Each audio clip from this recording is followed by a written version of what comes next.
বসুন্ধরা গ্রুপের চেয়ারম্যান আহমেদ আকবর সোবহান সহ ৫ শিল্প মালিকের কর ফাঁকির অনুসন্ধানে নেমেছে জাতীয় রাজস্ব বোর্ড। বৃহস্পতিবার কর ফাঁকির অভিযোগে অনুসন্ধান কার্যক্রমের স্বার্থে দেশের বিভিন্ন ব্যাংকে চিঠি দিয়েছে এনবিআর। বাকি ৪ শিল্প মালিক হলেন বেক্সিমকো গ্রুপের কর্ণধার সালমান এফ রহমান, নাসা গ্রুপের চেয়ারম্যান নজরুল ইসলাম মজুমদার, সামিট গ্রুপের চেয়ারম্যান মোহাম্মদ আজিজ খান এবং অরিয়ন গ্রুপের চেয়ারম্যান ওবায়দুল করিম। এছাড়া তাদের সঙ্গে সংশ্লিষ্ট ব্যক্তিদের আয়কর ফাঁকির তথ্য অনুসন্ধানে নেমেছে সংস্থাটি। এনবিআরের চিঠিতে বলা হয়েছে, বিভিন্ন উপায়ে বিপুল পরিমাণ অবৈধ সম্পদ অর্জনকারী সন্দেহভাজন ব্যক্তি ও প্রতিষ্ঠানের বিরুদ্ধে কর ফাঁকির বিশেষ অনুসন্ধান কার্যক্রম শুরু করেছে জাতীয় রাজস্ব বোর্ডের সেন্ট্রাল ইন্টেলিজেন্স সেল। সিআইসি বর্তমান সময়ে প্রকাশিত বিভিন্ন সংবাদ পর্যালোচনা ও সুনির্দিষ্ট গোপন তথ্যের ভিত্তিতে সম্ভাব্য কর ফাঁকিবাজদের তালিকা সম্পন্ন করেছে।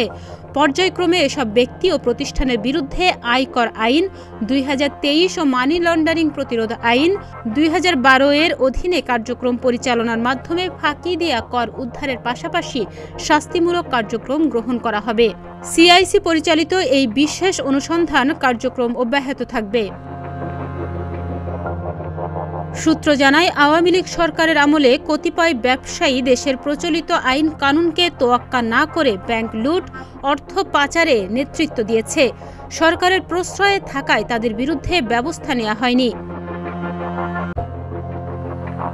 এনবিআরের নতুন চেয়ারম্যান আব্দুর রহমান খান এবং ব্যবসায়ীর কর ফাঁকি অনুসন্ধানের নির্দেশ দিয়েছেন। অনুসন্ধানের স্বার্থে শিগগিরই তাদের ব্যাংক হিসাব, ক্রেডিট কার্ডের তথ্য তলব করা হবে। সূত্র আরও জানায়, প্রাথমিকভাবে এসব ব্যক্তিদের ব্যক্তিগত আয়কর ফাইল অডিট করা হবে। এসব ব্যক্তিদের ফাইল ৩৬০ ডিগ্রি অডিট করা হবে।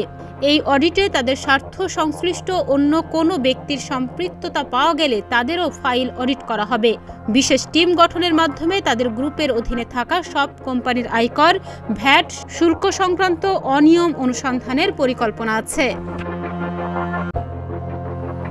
গত ২২ জুলাই প্রধানমন্ত্রীর কার্যালয়ে আয়োজিত সভায় গণ অভ্যুত্থানকে ষড়যন্ত্র আখ্যা দিয়ে সালমান এফ রহমান বলেন, স্বাধীনতা বিরোধীরা সব সময় সক্রিয় ছিল, এখন তারাই আবার ষড়যন্ত্র করছে।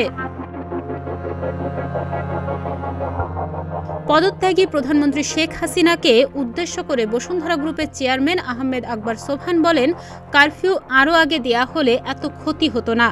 ১ মাস ব্যবসা বন্ধ থাকলে কিছু হবে না, কিন্তু এই জঙ্গি বাহিনীকে ধ্বংস করতে হবে, তা না হলে কেউ ব্যবসায়ী হিসেবে থাকতে পারবে না।